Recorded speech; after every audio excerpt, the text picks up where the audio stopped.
So, I don't know. There's no sound again on this stupid freaking video. I woke up and I'm just like doing my morning maintenance on myself that I usually do. My eyes, my mouth. Because when I grind my teeth at night, sometimes I bite my bottom lip and it'll bleed. And then that blood will dry all on the inside of my mouth, like around my lips, so I have to clean it when I wake up. So that's what I was doing, I was cleaning. I'm about to have a little bit of water now and then get dressed because Johnny wants us to leave at 7 o'clock so that we can get there and back in time.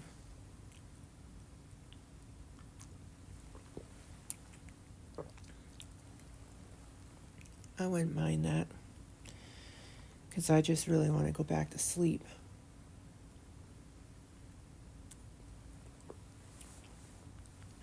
I'm quite tired.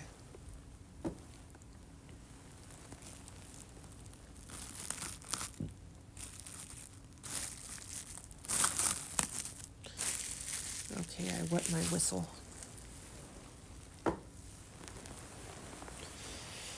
I'm going to finish this and then I'm going to get dressed. It shouldn't take too long. I'm quite cold this morning. I wonder what the temperature is out there. Oh, now I can see the backlights. I couldn't see them before.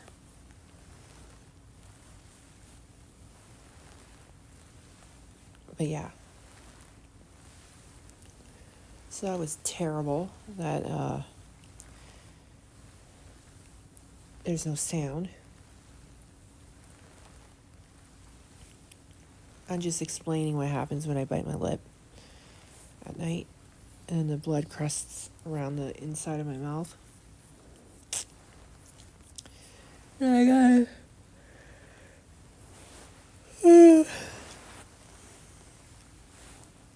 I gotta remove it. Anyway, so then I fixed my hair. And after I'm done fixing my hair, I started feeling the back of my ears because the lump that's behind my ear with the inner ear disease has a very big lump that goes all the way up now, all the way up.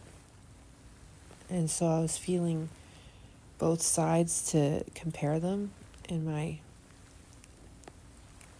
right ear does not have the same bump going all the way up, and it doesn't even have a bump behind it. So that's how I know that there's something definitely wrong with the one ear, you know what I mean? But yeah. Other than that, I'm very excited about going and getting this done quickly, because I just want to get poked, blood drawn, come home, sleep, have my nappy nap, wake up from my nappy nap,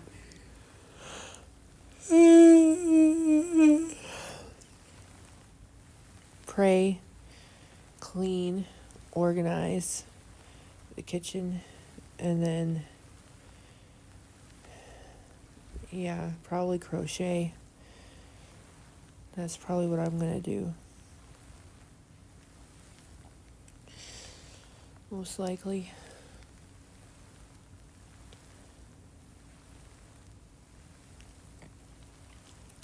But for now, I gotta start getting dressed. So can you tell I'm very, very tired? I can't wait to get this over with. Oh, I cannot wait to sleep again on my pillow. I could literally just go right back to sleep right now. Lord have mercy.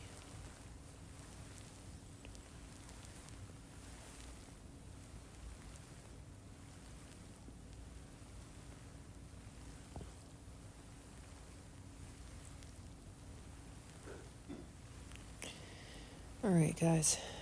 I'm gonna take off, and I'm gonna just get dressed, and I'll film here and there, and I'll put them up in my stories, don't worry.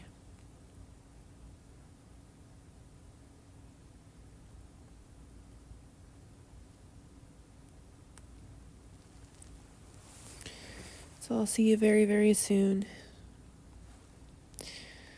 Later for now.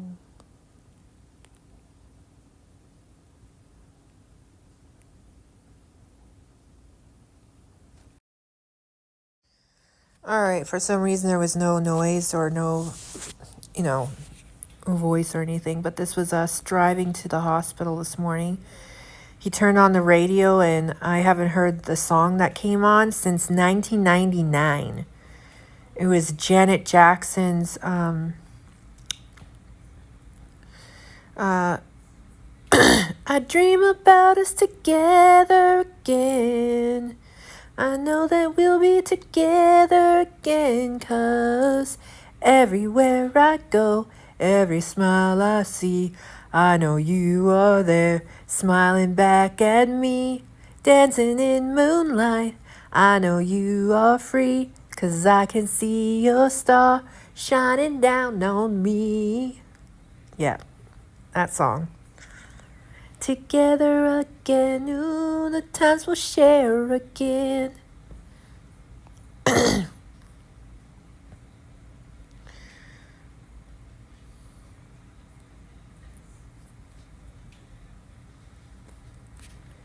So yeah. You know what I feel like today, y'all? I feel like watching a movie later when I wake up from my nap. I feel like watching A Walk to Remember. I haven't watched it in a while. Oh, heavy rain. Oh yeah, I was supposed to check the weather for my oldest son. I forgot to do that. Forgive me, Logan, I forgot. What? Forgive me, I forgot to check the weather. I'll check it when I'm done. Lord have mercy. I keep forgetting things. But I am going to watch A Walk to Remember today.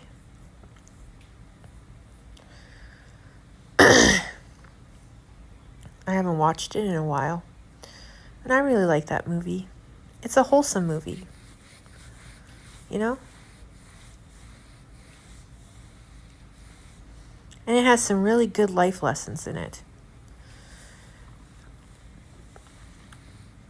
And I really like how Shane West was portrayed Landon in it. So, yeah. Yeah. Anyway, you're about to see the clip of me in there waiting for the number to be called.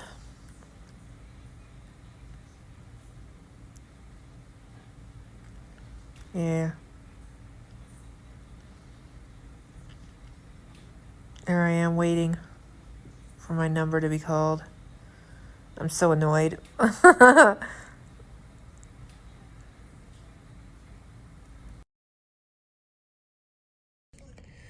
home, y'all. She took 8 vials of blood from me. And they weren't small vials. They were this kind. 6 of these, and then 2 of ones that were like this. There was a broken USB on the ground earlier. Yeah. Let's see if this works in there with my music. Love you.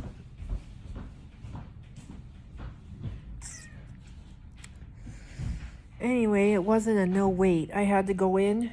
When I went in, the lady said, you have to take a number. And I'm like, but my thing says I have no wait. I just go straight in and get my blood done. And she's like, oh, they won't even take you until 7:30, dear.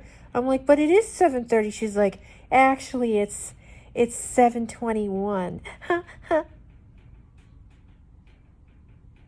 Then she gives me a number. I'm like, okay. And I sat down.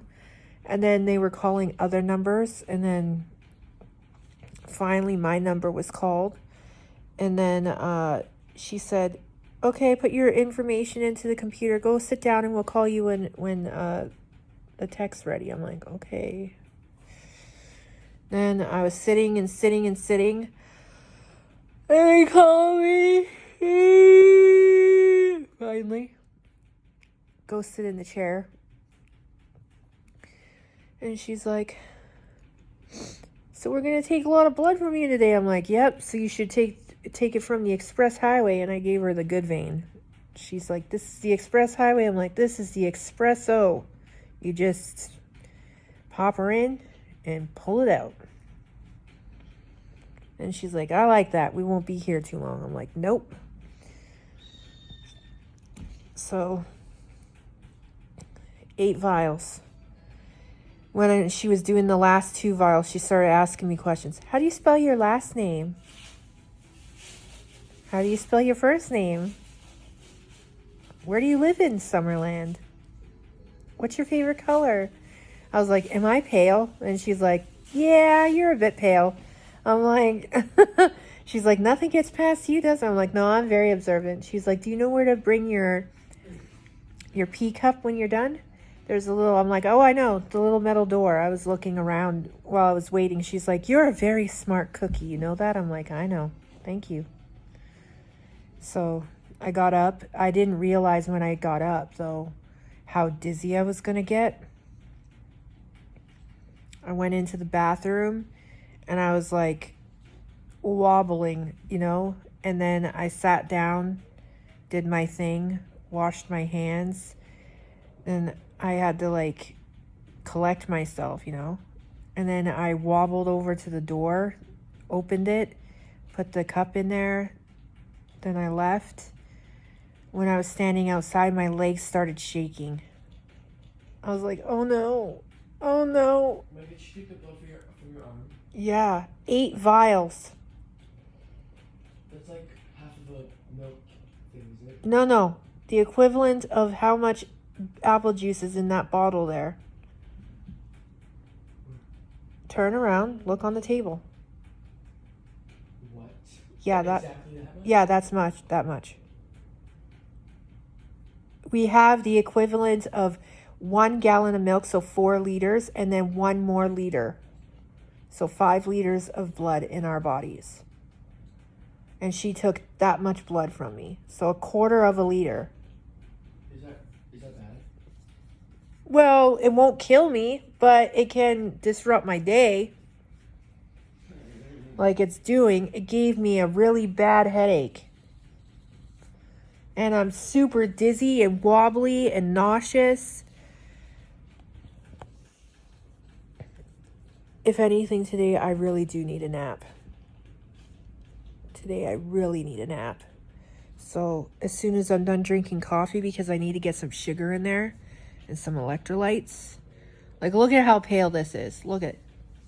I'm usually not this pale, but...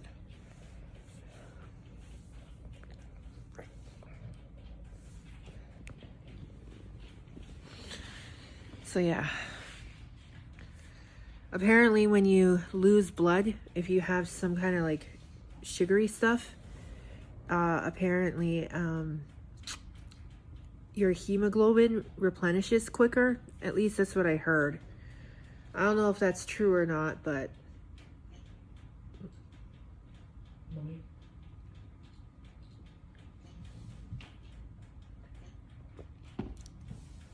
Are you eating your food? Yeah, my name is My Mom Hates Slugs. And look what I look like. I can't see. Do you see what I look like? A slug? Mm-hmm. And my name is My Mom Hates Slugs.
Oh no, I forgot I was on here. Wait, you're still recording? Yeah, I forgot.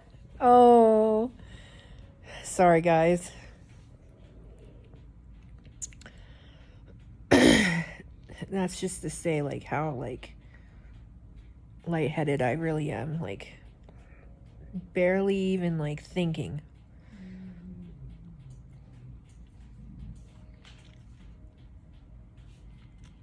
All right, I'm going to finish my coffee, take my dose, then I'm going to go upstairs and I'm going to have a nap. That is my plan. It's raining. I'm so cold. Is it raining or is it just cold? No, it's raining outside right now, but I had that much blood taken from me. Of course I'm going to be cold. Oh. Literally, Daddy's phone said it was going to be sunny and it would be 12 degrees all day. Mm-mm. No. Like, do you want to check on your phone when you're not recording what degrees it will be, like when it will be sunny? Yeah. Okay, guys, I'm going to go for now. Oh, damn. Again? Daddy forgot his coffee here again.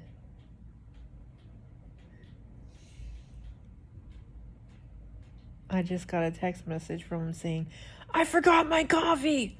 Again! Exclamation mark. All across. Poor Daddy. Where is it? Is it on the counter? Well, look around. Okay. Well, at least it'll be nice and hot when he gets home. My poor baby. If only he worked in town, I could just bring him his coffee.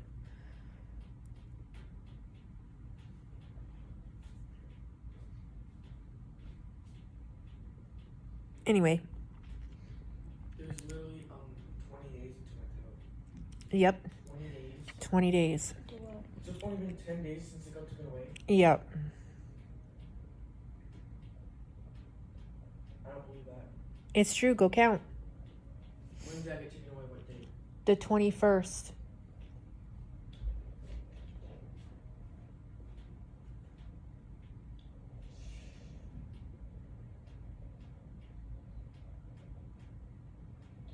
Days ago. Yeah. But the video that my most recent video says it was made 13 days ago. And? Guess what? Since I lost my towel, I gained 4 subscribers. Cool. I'm 64 now. He'll learn. No raging. No telling us to be quiet in the rude way.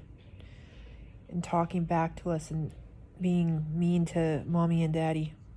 Then he'll be able to keep his tablet. You just gotta learn respect, yo.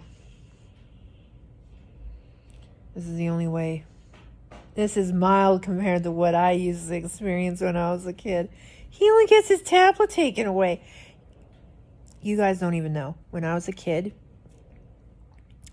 if I did something wrong or if I talked back, that was the end of it. Okay? I would either see the leather end of a belt, or I would see my daddy coming at me, slapping me, knocking me down to the ground and kicking me, and then throwing me in my room. And the other thing you would see is Jesus. No. And then I'd see my mom throwing things at me from the couch. Oh, yeah. That was my life when I did something wrong. Well, guess what? Kitty has it worse. And I wasn't allowed to have friends. I had to come home straight after school. I wasn't allowed to go out. Yeah. I would not survive if that was me. I was a caged animal until I went into foster care. Then when I was in foster care, my foster mom said, your curfew's 7:30. I'm like, what's a curfew? And she's like, oh, Lord, you don't know what a curfew is? I'm like, no, what's that? And she's like, you can go and play with your friends outside at their house or in the neighborhood until 7:30. I want you back in the house at 7:30. I'm like, you mean I can leave? She's like, yes. I'm like, are you serious? And she's like, yes. I'm like, oh, and I stepped outside and I looked around. I'm like, so I can stay in the backyard here and go out? And she's like, you can go to the store? You can walk down the road? Yes. I was like, ah. My POV when GD players get their GD taken away. Because they can't go outside. Their brain won't let them. Feel like For real, it was like I was in prison. Yeah, they'll be like walking past the computer to go outside, but instead they'll look at the computer and start playing. So yeah, that's when I started learning how to like be outside. And I was always outside. You can ask my foster parents. I never wanted to be home. When I got that freedom, I was never home. Are they still alive? I don't know if my first foster mom, Vera, is still alive. I think she might have passed away. She was already in her 60s when I was living with her. And how long ago was that? When I was 14 and 15. So like 27 years ago. Yeah. So 80s. She would be in her 80s. She's about the same age as my dad. Imagine if you do find where she lives and you can find No, I looked her up once on Facebook, but I never found her. Because I know her last name, Vera Boyko. Boyko? Yeah, Boyko. And so I looked her up, but I never found her. I found her grandson, though, just before he died. And then he died of a heart attack 13 years ago. Wait, what happened 13 years ago? My foster brother, her grandson, died from a heart attack 13 years ago. Was I alive? No, you were in my belly at the time. Oh, like 13 years ago was crazy. Yeah. Because when I look on YouTube, I think it starts getting crazy when it starts hitting 4 years straight. Mommy, this guy touched my tail when I died. I know why, because your eyes don't feel blue. No, he went right here, then went through it.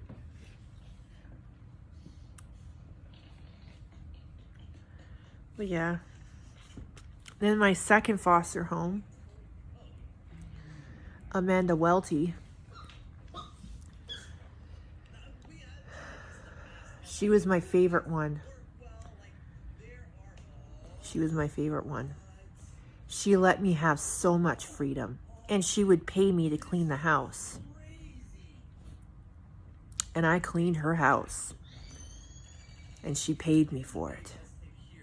And I'd spend my money at the pagan store. Yeah. That was when I was 16.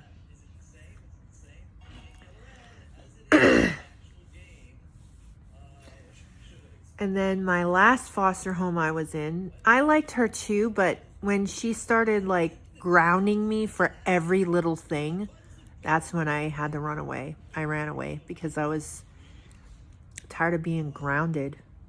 Like I leave a dish on the kitchen on the coffee table, 2 weeks grounded. For real. I forgot to do my shift of the dishes, 3 weeks grounded. That's crazy. I forgot to put my dish in the sink. Okay? It was on the side of the counter, not in the sink. 2 weeks grounded. Mommy, can I have these? Did you eat your breakfast? Yep. All of it? Your plates in the sink? Yes. Did you clean your mat? No. You can have those when you're done cleaning your mat. So if you're ever wondering where I got most of my parenting skills, it was from my foster parents because my parents didn't have very good parenting skills. But I learned most of, like, I'll say 75% of my stuff from the 3 different foster homes I was in my teens. You technically roasted your parents, didn't you? Well, it's not their fault. My dad was 50 when he had me. Yeah, I literally, me and Leaf's friend is literally identical. Daddy and Leaf's dad are the exact same age and the exact same height. Leaf's grandpa was 20 when his grandma was born. Same with grandpa and grandma. Yeah. We both play GD too. But yeah, my dad was an old man by the time I came along. My mom was 30, 29. So grandpa and grandma got married at 19 and 39? No. December 10th, 1989 was when they got married. What, they got married after you're born? Yeah. Would you be scared if your sitting and the kid that's much bigger than you beside you just like devouring the donut. Anyway, you can count from there. 89. Well, that was 36 years ago. And how old's Grandma now? 67. She's turning 67 this year. My dad would have been turning 88 this year in April. He was 87. So Grandma's 67. Yes, she's turning 68 this year. So 67 take away 37. 30. So Grandma was 30. And Grandpa was 50 when they got married.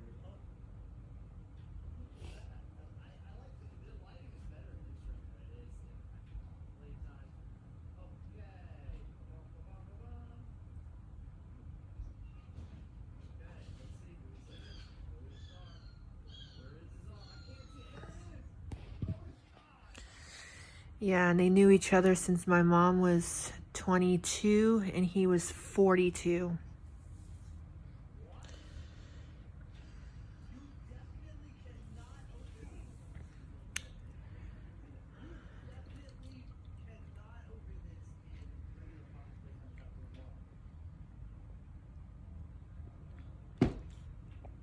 True story. Oh, man. So all of my ladylike mannerisms I learned from my first foster home. All of my attention to detail cleaning I learned from my second foster home. And most of my strict parenting skills I learned from my third foster home. So yeah.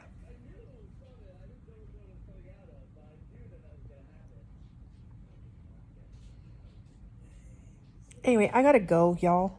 I don't even know why I sat here 20 minutes talking. I gotta go. I'm gonna drink a little bit more coffee and then I'm going down for my nap.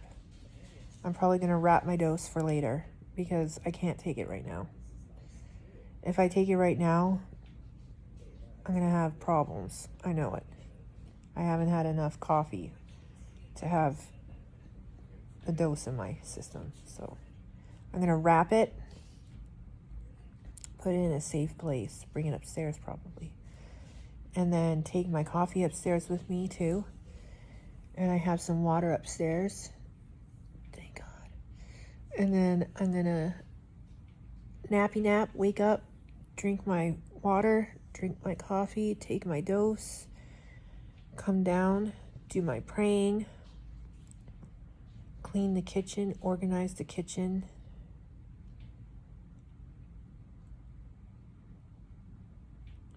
write my blog that I wanted to get done today. If Lord willing, I will get that blog done today. But I have this headache growing right here. It's really bad. So, love y'all.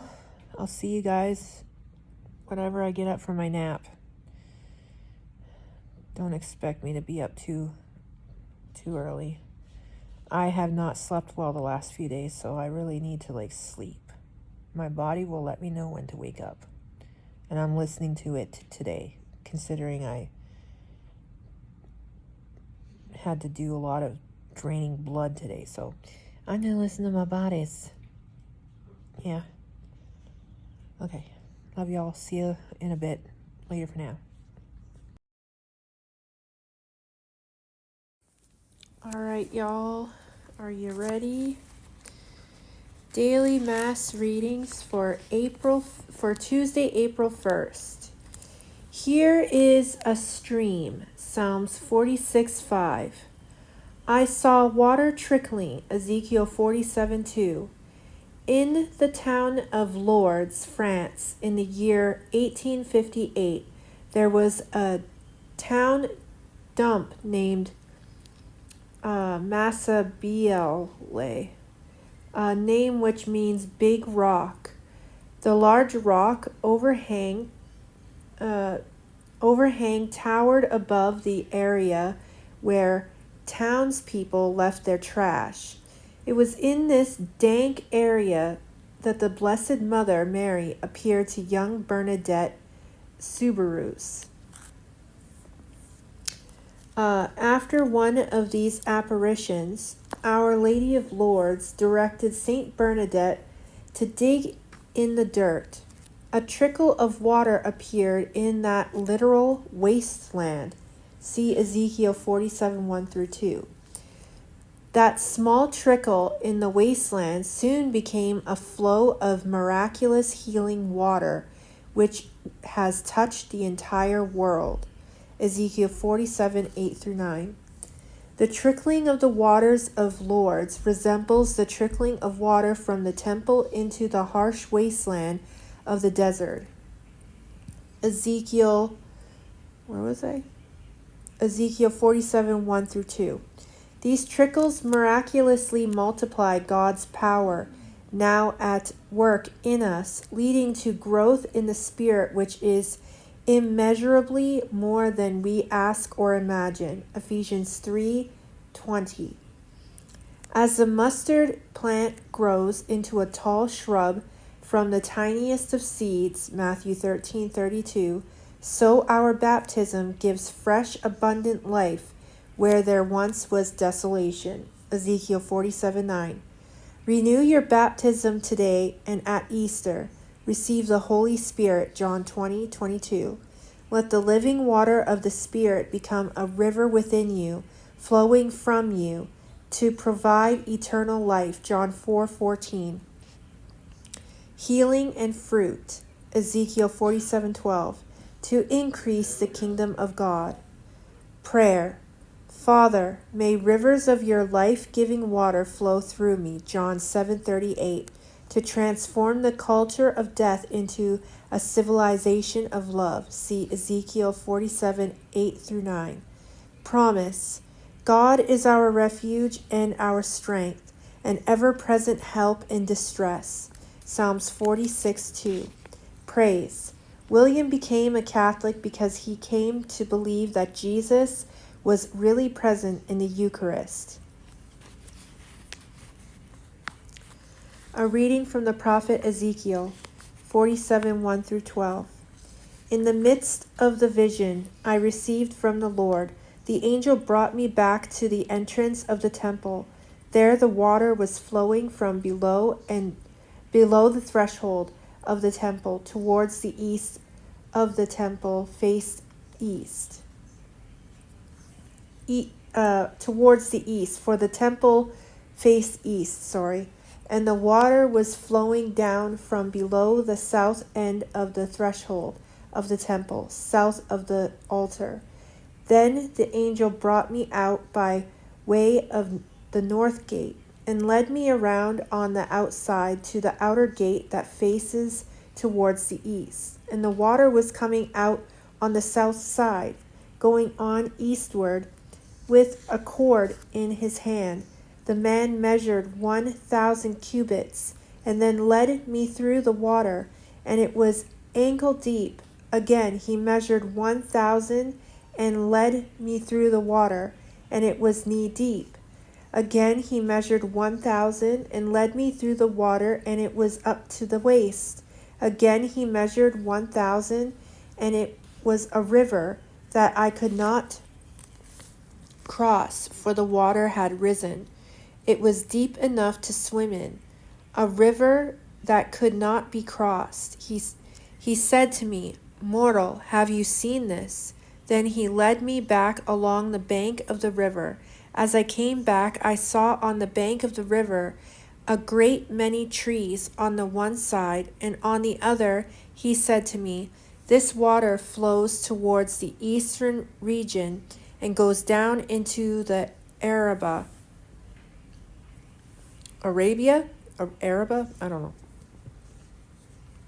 And when it enters the sea of stagnant waters, the water will become fresh. wherever the river goes, every living creature that swarms will live. And there will be very many fish. Once these waters reach there, it will become fresh and everything will live where the river goes. On the banks on both sides of the river, there will grow all kinds of trees for food. Their leaves will not wither, nor their fruit fail, but they will bear fresh fruit every month, because the water for them flows from the sanctuary. Their fruit will be for food, and their leaves for healing. Responsorial Psalm. Psalms 46. The mighty Lord is our refuge. The mighty Lord is with us. The God of Jacob is our refuge. God is our refuge and strength, a very present help in trouble. Therefore we will not fear, though the earth should change, though the mountains shake in the heart of the sea. There is a river whose streams make glad the city of God, the holy habitation of the Most High. God is in the midst of the city. It shall not be moved. God will help it when the morning dawns. The Lord of hosts is with us. The God of Jacob is our refuge. Come, behold the works of the Lord. See what awesome things he has brought on the earth. The Gospel according to John 5:1-16. There was a festival of the Jews, and Jesus went up to Jerusalem. Now in Jerusalem by the sheep gate there is a pool called in Hebrew Bethzatha, which has 5 porticos. In these lay many invalids, blind, lame, and paralyzed. One man was there who had been ill for 38 years.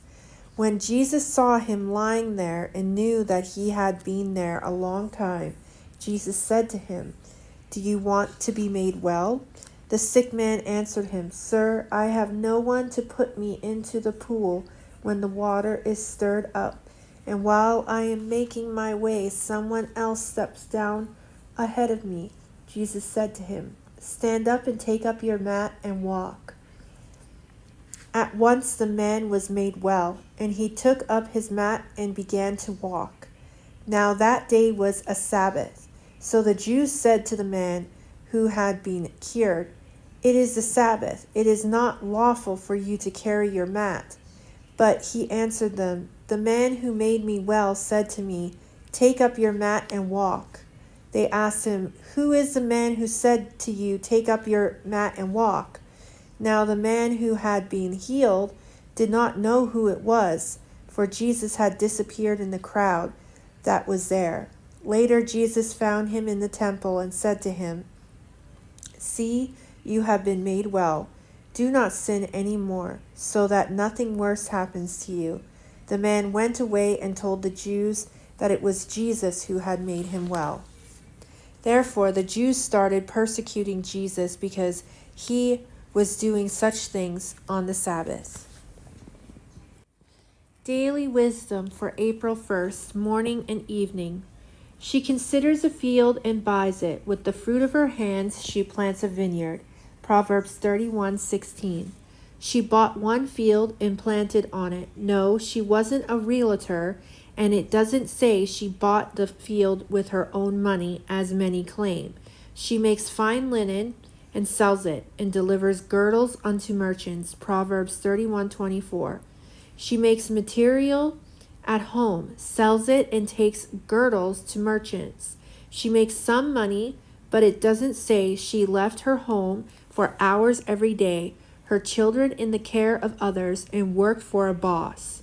She was not a career woman, which is a modern-day fable, for she was known for looking well to the ways of her household. It wasn't her boss and co-workers who rose up calling her blessed and praised her. No, it was her husband and children. Evening. God's will for young women is to marry, bear children, and guide the home. 1 Timothy 5:14. Culture's will for young women, culture's will for young women is to pursue higher education and have careers which takes them away from God's calling on their lives during their most fertile years. Women won't be educated then. Women seem to scream this at me. Well, what did they just spend the last 13 years of their lives in school doing if they were not being educated? We need to stop worshiping higher education and start obeying God. Do you know how many fewer children are being born because of college and careers? What does God value more, college and careers or marriage and children? Which ones did he create and call good? Traditions, miracles. The jar of meal will not be emptied, and the jug of oil will not fail. 1 Kings 17:14. Does God exist? What is God like? Does God care about my troubles? Even before such questions are laid to rest, with the grace of faith, miracles point us to the answers and prepare our minds to accept the truth. Not that we are always so accepting. Scripture offers many cautionary tales about people who rejected remarkable supernatural signs from God.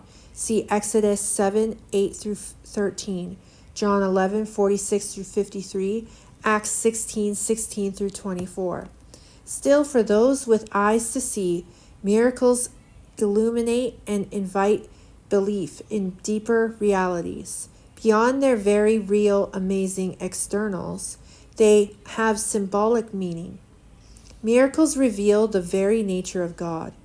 The miracles of Elijah underline God's sovereignty, especially highlighted in the story of Elijah's contest with the pagan prophets.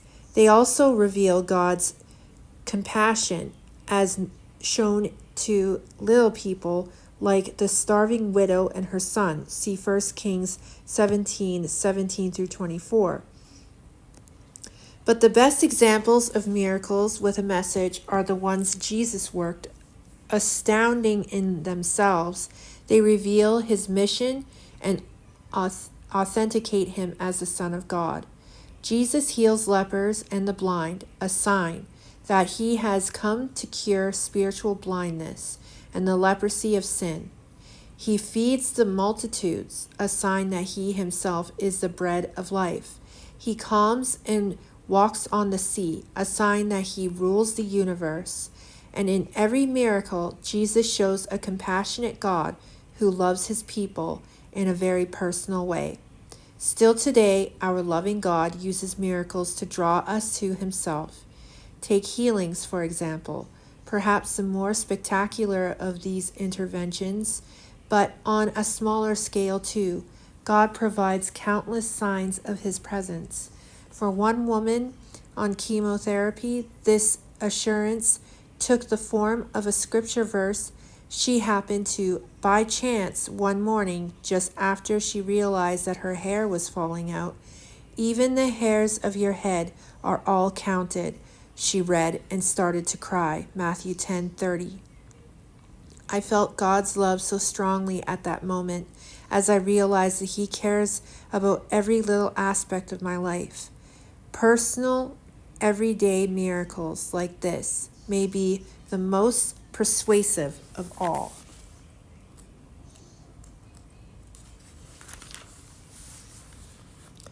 Daily Catholic devotional reading for Tuesday. Cherish the truth. Nowadays, we are suspicious of people who talk about the truth, especially when it comes to moral matters or religious faith. Like many people, I dislike the way the truth can be twisted and used as a weapon to control others, especially by religious people. But I have discovered that without real truth, life has no meaning. Elijah was one of history's most famous prophets, a man who risked his life in the service of truth. It happened one day on Mount Carmel, where Israel had gathered to witness one of the most lopsided contests in biblical history. On one side ranged 450 prophets of the Canaanite god Baal. On the other was the lone figure of Elijah, prophet of the Lord. The power of 1 against 450. It was indeed a lopsided contest, and Elijah held the advantage. After all, he had the one who created the universe on his side. How could he possibly lose? Now, like then, truth is often an unpopular choice. The false prophets spoke words that the people welcomed. Elijah, on the other hand, spoke of judgment and repentance, words that most of us find unpleasant and distasteful. In a superficial sense, truth is often not nearly as attractive as falsehood. The latter often soothes our consciences and affirms the deceits of our hearts. It turns a blind eye to the worst distortions of our culture, calling the light darkness and the darkness light. It glibly chooses lust over love, convenience over life, and greed over generosity. It enslaves us to our passions and renders us blind and deaf to truth. If we are wise, we will pray for the humility to see and embrace the truth, no matter how unpopular or unpalatable. For in the end, it is only the truth that has the power to set us free. A Woman's Daily Prayer Book, April 1st. It is better to hear the rebuke of the wise than to hear the song of fools. Ecclesiastes 7:5. I do sometimes prefer frivolity and flattery to growing in the light of some uncomfortable truth, Lord. You can see where I'm prone to skirting the issues I need to deal with. And you know when I'm indulging in foolishness when I could be having a meaningful interaction with someone who walks in the truth. I know it's okay to have fun, but it's good for me to look in the mirror regularly as well. Grant me the grace to soak in the wisdom that will change me for the better. Change isn't easy, but staying on the wrong path leads to unnecessary heartache.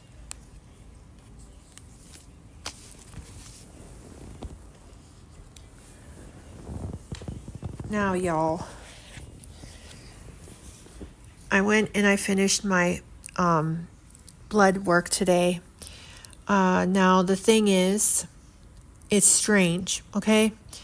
I did my blood work at like 7:30, 8 o'clock. She wrote on my blood vials, because they took 8 vials from me, 6 big ones and 2 smaller ones.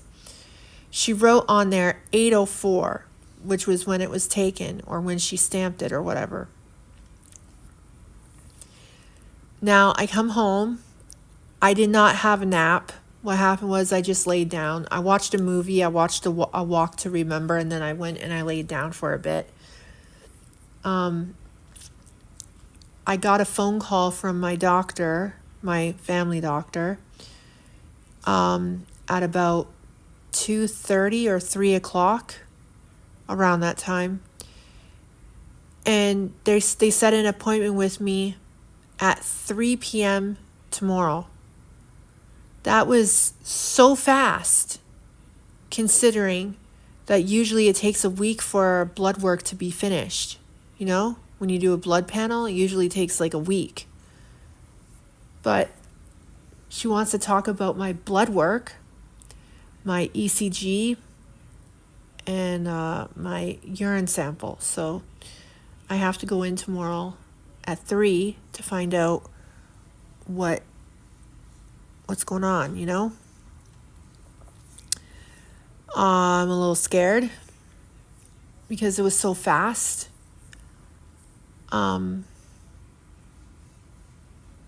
So yeah, I'm kind of just putting it in God's hands and not allowing myself to think too heavily about it, because if I think too much, I get upset, and I don't need to get upset. So I'm doing my best to turn my brain off. Excuse me. Currently, I'm watching a sermon online, The True Tabernacle of God. That's what I'm watching. And I'm just relaxing. Tomorrow I'm making cinnamon buns in the morning for breakfast, and I'm going to do lunch, since I don't have to worry about rushing out of the door tomorrow or doing anything super like crazy in the morning tomorrow. I have nothing to do, so I can lay down for my nap like usual, wake up at my usual time, get dressed and do my prayers while I wait for the time to pass for me to go to my doctor's appointment. You know what I mean? So yeah, I just wanted to let you guys know the update. So I finished my blood work today, got it all done. I have an appointment already tomorrow at 3 p.m. to find out what happened, what's going on with me, why I have such low blood pressure. And yeah, just wanted to say that, and please pray for me. I'm going to finish this sermon, and then I will be back to have a little chat with you before I say goodnight, which will be in about a half hour. Okay? Love y'all. Later for now. Hey y'all. Okay, so it's time for me to say goodnight. I'll be up early in the morning, around 5:30, because I'm making cinnamon buns. So I'll be up at 5:30 to do that. And while they're inside the oven, I'm going to be doing lunch, as I usually do. So I shall see y'all very early in the morning. Tomorrow will be a regular day, finally. After so many days of not having a normal day, I can't wait to have a normal day. Well, kind of normal, although I do have a doctor's appointment at like 3 p.m. So, but what I mean is it's going to be a normal morning, opposed to what has been going on for the last like little while, because I kept trying to go and do my tests and keep getting scared, and then I had to force myself. So anyway, I'm gonna go for now. I hope you guys had a wonderful Tuesday. Tomorrow there will be lots and lots to do and talk about, so I have a topic for tomorrow, so we will discuss that tomorrow. So I hope you guys had a wonderful day, and I will catch you guys early in the morning at 5:30. Good night, sleep tight, see y'all in the morning. Later for now. God bless. Good night.